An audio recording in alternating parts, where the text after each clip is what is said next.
Harry Dent is the author of a new book, Zero Hour, which I have read, and it'll scare the hell out of you.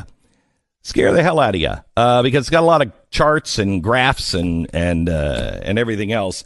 Harry has been on with us for many times. He is a guy who predicted the 2008 struggle and what we're going through right now. This is a book on how to turn the greatest political and financial upheaval in modern history to your advantage. Harry Dent Jr. is with us now. Hello, Harry. How are you? Oh, hi, Glenn. Good to be back. So, Harry, I know you got a lot of charts and graphs, but I have a lot of questions that I think you're going to be able to actually answer for me. There is a story that I saw on Business Insider and a couple of other places today that the stocks are flashing ominous signals not seen since the financial crisis. And one of them is the Stu, help me out. The Hindenburg omen, and the other is the Titanic syndrome. A, do you find any credibility in either of those, and what do they mean if you do? Yeah, the Hindenburg, yeah, I do track that, and there have been many signals on that, much more than usual. That is not a guarantee of a crash. The more important thing I've been looking for, Glenn, because, I've been talking about this bubble. It's going to burst at some point. It's going to burst violently when it does. It's the only way it happens in history. The Dow transports are tanking while the Dow industrials keep edging up. That is a big divergence. And the what does that? What does that mean to the average person? Explain that. Well, it means, okay, if the industrials are going up, it means, okay, we're still producing stuff, but the transport's not going up. So, yeah, but we're not distributing them. People aren't buying it. And when the small caps go down, in which they've done recently, they're down 4 to 5% with the Dow up. It says, hey, the smart money who buys small caps because it takes more sophistication, they're getting out of the market, while the everyday person, which buys Apple and GE and all the big names because that's what they know, they're piling in.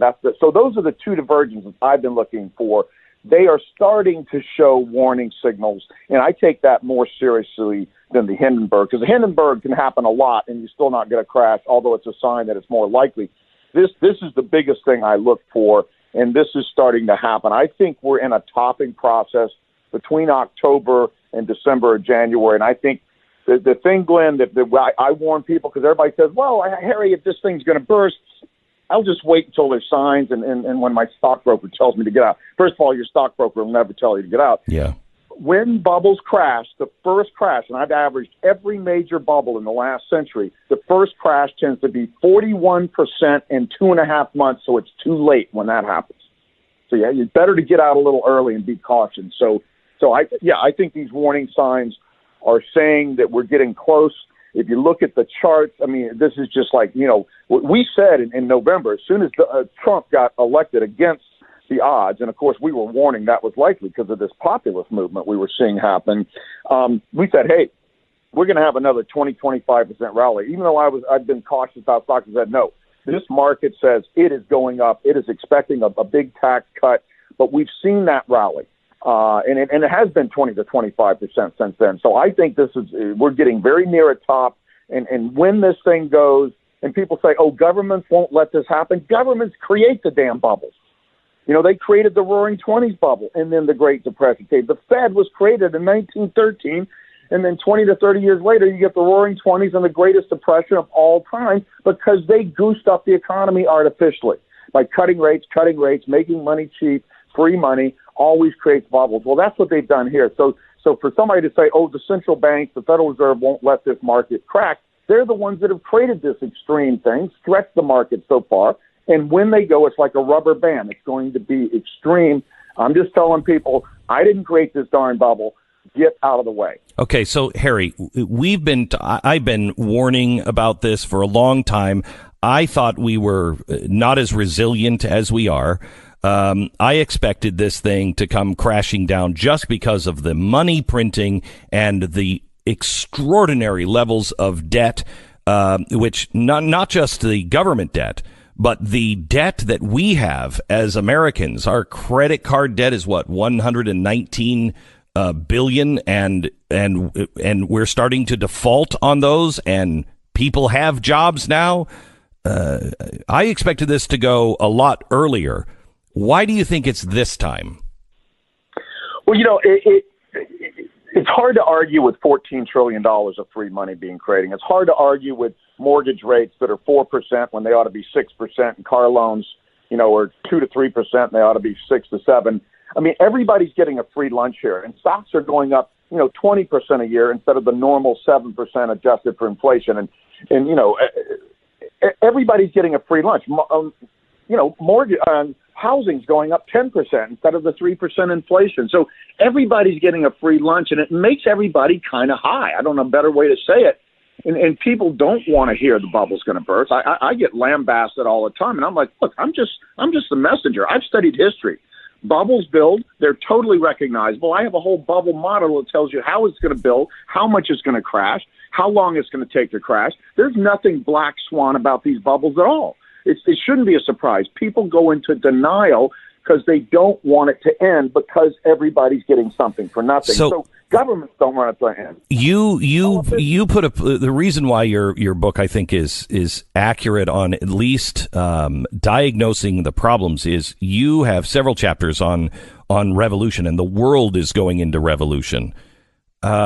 Most people are not. They're absolutely denying what is happening. Even the Trump thing was a revolution, and it has just begun. It's only going to get worse. Tell me, give me the highlights of your take on what's happening globally.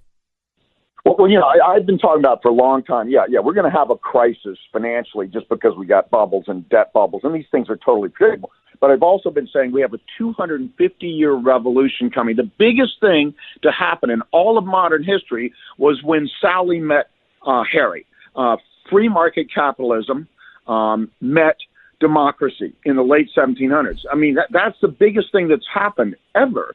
And this is going to happen again. And the reason I push this book, and this book focuses more on the political side of what I'm talking about, is because I've been waiting for signs. And it was Brexit, and it was the surprise Trump election. That told me, okay, the political side of this is starting to happen, and this is going to take decades.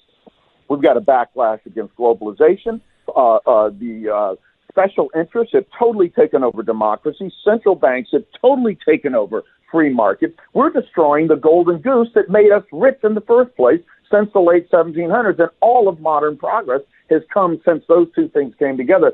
This is going to be that big or bigger, and this is going to go down in history, and people aren't going to realize it till later. We're telling you now, this is going to happen. It's going to be unsettling. It's going to change a lot of things. We're going to, we really need a bottoms-up economy, get out of all this top-down management and all this social and financial engineering where economists try to create la-la land with 3 to 4% growth and 2% inflation, which is the worst thing you could do for the economy. You have no innovation when that happens. Japan's had no innovation for 30 years, no growth for 30 years, because they've been living off of quantitative easing. But, Harry, we know, you and I know that. A lot of this audience knows that. But that is not where the world is headed. They are, trust me, even Donald Trump. We go through a Great Depression, and Donald Trump will be FDR. He will. He will not cut it back. He will become the great state that will take care of everyone. And if he won't do it, there will be somebody there to promise it. Socialism is popular now. It is, and we've been living on more than that for now 9 years with all this quantitative easing and free money. The problem, Glenn, is this. Governments created this. Central banks created this bubble, extended it, took it to extremes, and when it burst, it is going to be out of control. It's going to be impossible to stop, and they're going to lose credibility. My theory is that central banks, of course, they're going to want to do 10 times the quantitative easing. It's just people are going to say, hey, you already did that, and it failed. Why would we believe you this time? I think governments are going to lose credibility. I think central banks are going to lose credibility, and that's a good thing. That's the revolution when people say, cut off their heads. We don't want any more of this baloney. You say that there are 6 bubble busters, and I've only got about 4 or 5 minutes here, Harry. So if you want to go through any of these, or would you rather talk about the safe havens, the things that people should do? Well, yeah. First thing is You've got to get out of the bubble. Everything goes down when bubbles burst. The only things that do well are things like the reserve currency of the world, which is the U.S. dollar, which went up 27% when everything crashed in 2008. Real estate, commodities, stocks around the world, everything. And the high-quality bonds. And the Great Depression, which is the winter season we're going through, the 30-year Treasury bonds of the government and AAA corporate bonds more than doubled in value while everything else crashed. So that's number one, safe haven. Okay, hold on just a second. If you buy Apple and you buy Google, you buy these big, huge companies, and you have everything locked in there, are you not safe there? You are definitely not safe. You know what the great companies were in 1929? General Motors and General Electric, and they went down 90% in the next 2 to 3 years. It's the strongest real estate like Manhattan. It's the strongest companies like Apple and Google that bubble up the most, and then they crash the most. So that's a huge misconception. People say, well, if you buy a high-quality company like the stuff that Warren Buffett buys, or you're in Manhattan, the greatest city in the world, those are the things that go down the most. You'd be better to buy in Omaha and be better to buy some unknown small cap stock that's boring. Okay. So that's the problem. Where there's the greatest gain, there's the greatest loss. The triggers, a number one thing I'll focus on, other than Italy, which is obvious, totally bankrupt, and their bonds yield less than ours do, which is crazy. Shows you how perverted the markets are. But we've been creating 200,000 jobs a month. We've been hiring back the people who lost their jobs in the Great Recession. Now we're at full employment, 4.1%. Our workforce is not growing precisely for what you said earlier. People aren't having babies. They're not having kids. They're too expensive in the modern world, in an urban world. And kids come out and 46, 47 years later will be contributing the most to the economy in their entire life. And the whole world is slowing down, especially Europe and Japan, because we're not having kids. And so we're not, there's no way to grow. Donald Trump, poor guy, I hate to say it, I would have advised him not to run until 2020. He's coming in and saying we're going to cut taxes and get 4% growth. I am saying this is not going to happen. We're going to hit a time in the next so many months where all of a sudden the jobs reports are going to say, 50,000 instead of 200,000. And then the stock market's going to get it, that we are not in a growth cycle. We're in a decline cycle because of massive debt, slowing demographics due to aging. And that's just the reality I look at. Again, I don't create this, but people do create it, and all I do is study what people do predictably and then predict the economy based on that. And that's why we've been able to see things like the collapse of Japan before it happened and the great boom of the 90s and all this sort of stuff. We are in adverse trends, and the market's going to realize that one morning and wake up, and then it's going to be down 40% in a couple of months. And the safe havens, you're saying high quality bonds, which are what? 10-year treasuries, 30-year treasuries, even better. Because if people want high dividend stocks, what if you can get a 3.5% yield on a 30-year treasury bond? And treasury bonds love falling inflation or deflation, whereas everything else doesn't like it. And again, the U.S. dollar has been the safe haven, not gold and silver. Everybody's saying buy gold and silver. It's the only real thing. Gold and silver are two of the biggest bubbles in the world, and they're crashing. And we've been saying this for years, and we've been right about this. Yeah. Gold is bouncing now. We're saying it's going to bounce. It's going to turn around. Next stop's going to be $700, and after that, $400. Then I'll buy gold. I disagree with you because I wouldn't buy into a treasury. Why would I buy in a treasury when I don't believe that the United States government, when they're printing so much money? Let me give you the best reason. Real quick, I have 30 seconds. We're the best house in a bad neighborhood. We're growing faster than Europe. Our demographics are less bad. Our investment is more productive as measured by money velocity, one of the best indicators ever that nobody understands. Yeah. We're just the best house in a bad neighborhood. No, we're not doing the right things, but we're much less out of whack than Japan and Europe. Harry Dent, 0 Hour is the name of the book. Get it and prepare yourself.